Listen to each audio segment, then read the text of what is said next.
কোটি টাকার পৌর বিল বকেয়ার খবর সমাজ মাধ্যমে পোস্ট করে জানিয়েছিলেন পৌরসভারই কাউন্সিলর। দুর্নীতির বিরুদ্ধে সরব হয়ে খুনের আশঙ্কা করছেন কাউন্সিলর। পাশাপাশি কান ধরে ক্ষমা চেয়ে সমাজ মাধ্যমে একটি পোস্টও করেছেন তিনি। তমলুক পৌরসভা 10 নম্বর ওয়ার্ডের কাউন্সিলর পার্থ সারথী মাইতি সম্প্রতি তমলুক পৌরসভার প্রাপ্য সরকারি এবং বেসরকারি প্রতিষ্ঠানের বিভিন্ন বকেয়া ট্যাক্স নিয়ে সরব হন, যার পরিমাণ প্রায় 2 কোটি টাকায় গিয়ে ঠেকেছে। তার অভিযোগ, তিনি বকেয়া নিয়ে সরব হবার পরে বিভিন্ন ফেক অ্যাকাউন্ট দিয়ে খুনের হুমকি দেওয়া হচ্ছে।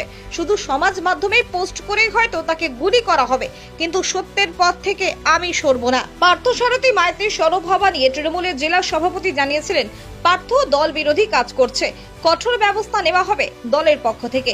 তারপর থেকেই লাগাতার জেলা সভাপতিকে চ্যালেঞ্জ করে পোস্ট করতে থাকেন পার্থ। একজন জেলা সভাপতি কিভাবে রাজ্য সভাপতির বিরুদ্ধে ব্যবস্থা নিতে পারেন, সেই নিয়ে তিনি প্রশ্ন তোলেন। তারপর থেকেই বিভিন্ন ফেক অ্যাকাউন্ট দিয়ে তাকে খুনের হুমকি দেওয়া হচ্ছে বলে অভিযোগ করেন তিনি, এবং সর্বসম্মুখে কান ধরে ক্ষমা চেয়ে আবার একটি পোস্ট করেন পার্থ সারথী, যেখানে তিনি লেখেন, সত্য বলা পাপ, তাই কান ধরে ক্ষমা চাইছি। তৃণমূলের কাউন্সিলরের এই ছবি রীতিমতো ভাইরাল হয়ে পড়ে সমাজ মাধ্যমে। বিজেপির দাবি, পুরো দুর্নীতির সামনে আনায় এই তৃণমূল নেতাকে খুনের হুমকি দেওয়া হচ্ছে। তবে তৃণমূল সার্কাস দল, ওই নেতা ফেসবুকে জোকারগিরি করছেন। তবে পুরো কর আদায় না হওয়ার কারণ হিসেবে তৃণমূল পরিচালিত তমলুক পৌরসভার চেয়ারম্যানকেই দায়ী করছেন তমলুক শহর তৃণমূল নেতৃত্ব। কর আদায় করতে পারেননি, তাই চেয়ারম্যান তার পেটুয়া লোকজনদের দিয়ে সমাজ মাধ্যমে এরূপ পোস্ট করছেন। তৃণমূলের চেয়ারম্যান তাকে কটাক্ষ করছেন তমলুক শহর তৃণমূল নেতৃত্ব। স্পষ্টত তৃণমূলের গোষ্ঠীদ্বন্দ্ব প্রকাশ্যে আসছে।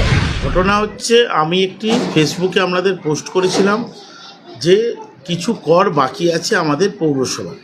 সেখানে তার পরবর্তী সময় সেইটা নিয়ে জেলা প্রেসিডেন্ট বলল ফেসবুকে এভাবে কমেন্ট করা যাবে না।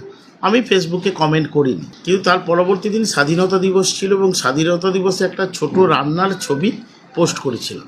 সেখানে সেই ছবি দেখার পর আমাদের দলের কিছু মানুষ যে সকল বক্তব্য রেখেছে, মমতা বন্দ্যোপাধ্যায়, অভিষেক বন্দ্যোপাধ্যায়ের ছবি তাদের প্রোফাইলে আছে। সেখানে আমার বক্তব্য ছিল যে এই সকল ফেক অ্যাকাউন্ট কারা চালাচ্ছে, দিদির যোদ্ধা, এটা কোনো মানুষের অ্যাকাউন্ট হতে পারে না।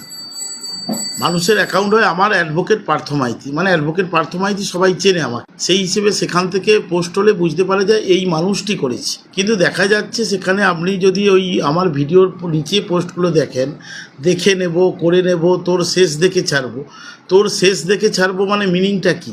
এটা কি যদি খুনের হুমকি না হয়, কোনটা খুনের হুমকি?